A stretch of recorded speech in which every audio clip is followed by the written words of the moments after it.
Saudara-saudara terkasih, selamat pagi, salam jumpa dalam Sabda Siap Saji Jumat 30 Oktober 2020. Marilah kita berdoa. Karena Bapa, Putra, dan Roh Kudus. Amin. Allah Bapa Raja Damai, luaskanlah kiranya pengetahuan kami tentang apa yang Kau kehendaki dari kami, dan semoga hati kami selalu terbuka terhadap sabda cinta kasih-Mu yang menunjukkan jalan kedamaian kepada kami, demi Kristus Putra-Mu dan pengantara kami kini dan sepanjang masa. Amin. Tuhan bersamamu dan bersama Roh-Mu. Inilah Injil Yesus Kristus menurut Lukas. Dimuliakanlah Tuhan. Pada suatu hari Sabat, Yesus datang ke rumah salah seorang pemimpin orang-orang Farisi untuk makan di situ.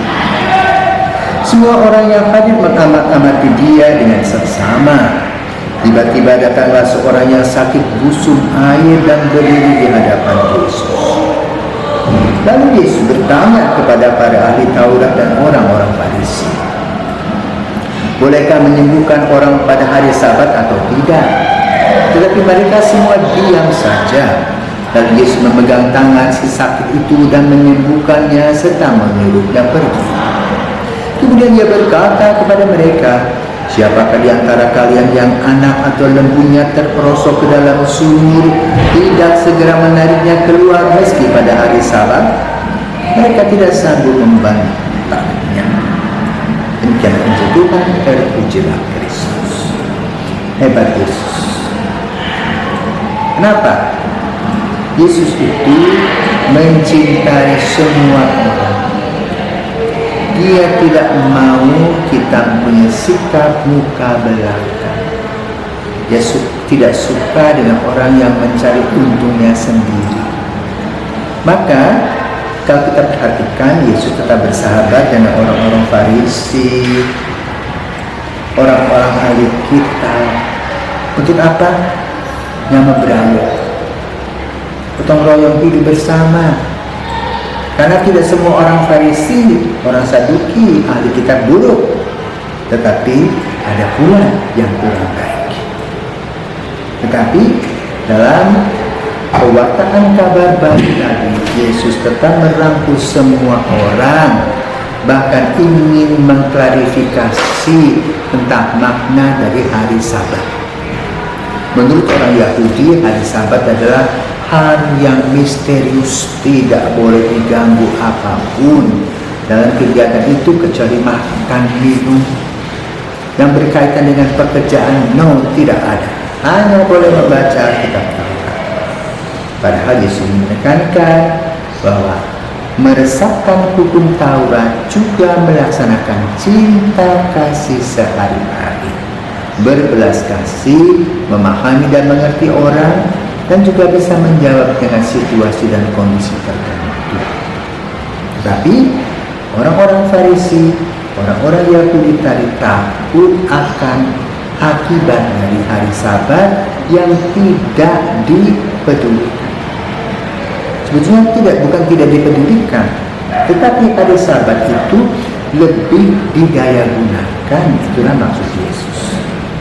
Maka dimanapun Yesus berada, ketika Dia menghadapi orang-orang yang sakit, Dia mempunyai pemahaman tentang cinta kasih, bahwa orang-orang tersebut sudah lama sakit, dan kalau orang sakit tidak rasa enak, maka dia perlu segera dibantu dan ditolong.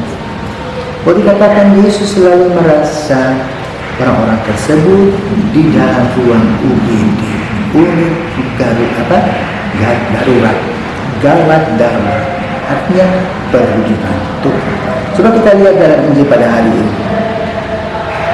Ketika Yesus makan-makan bersama dengan orang-orang lain, dan ada orang yang datang memerlukan Yesus, maka makanan itu ditinggal dan Yesus melayani, bahkan meminumkan. Dan setelah itu orang itu berangkat dan disembuhkan. Maka Yesus bertanya, karena Yesus tahu di dalam hati mereka ngomel, ngedumel. Tak boleh itu hari Sabat. Tapi Yesus berkata dan bertanya, apakah boleh menyembuhkan orang sakit pada hari Sabat? Semua orang yang tidak berani berkata, takut salah kaprah. Maka Yesus menerangkan, bertanya, kalau kamu punya kasus di rumahmu, lembumu masuk ke sumur pada hari Sabat, apakah dibiarkan mati atau kau membantu? Dan mereka, ya kami bantu, tapi mereka tidak berani ngomong. Dan disinilah kehendak Yesus terjadi.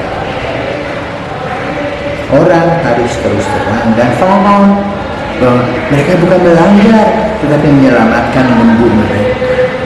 Aku juga sampaikan, kalau anakmu kecebur ke sumur, dibiarkan mati, enggak, ditolong. Nah, itulah belas kasih dalam hukum salat.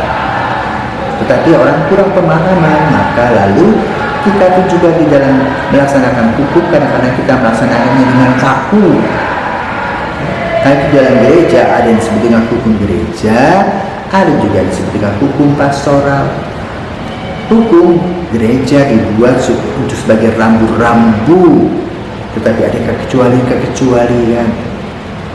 Misalnya dalam perkawinan, orang monogami tidak boleh kawin 2 pasang, sepasang seumur hidup.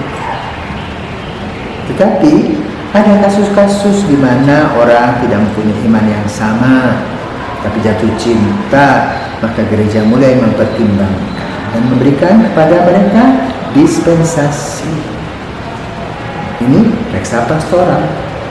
Tetapi secara umum hukum gereja mengatakan perkawinan sebaiknya sesama Katolik, supaya mendapatkan sakramen perkawinan di mana Kristus hadir di sana.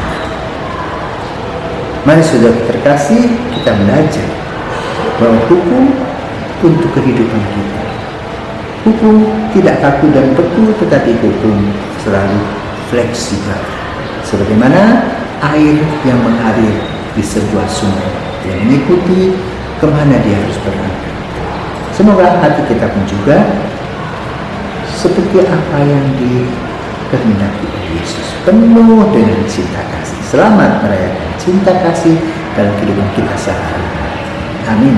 Mari kita berdoa, Tuhan, semoga cinta kasih-Mu semakin melimpah dalam pengetahuan dan pengertian kami, dan kami laksanakan dalam hidup kami sehari-hari.